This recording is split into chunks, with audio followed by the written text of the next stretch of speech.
Alright guys, how's it going? I hope you're doing very well. I'm just playing around with the digits node. This is quite a nice node if you want to do like a countdown timer or something like this, or a digital clock.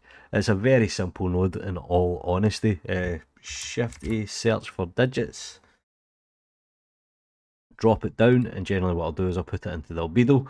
You've got a few things here that you can control, so obviously the numbers.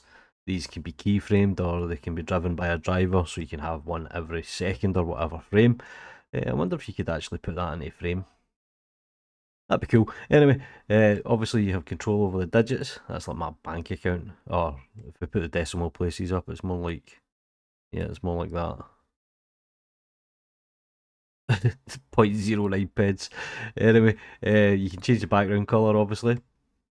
You can change the on colour. The on colour is the colour that you actually see, and the off colour is like the background. You see here when it's illuminated.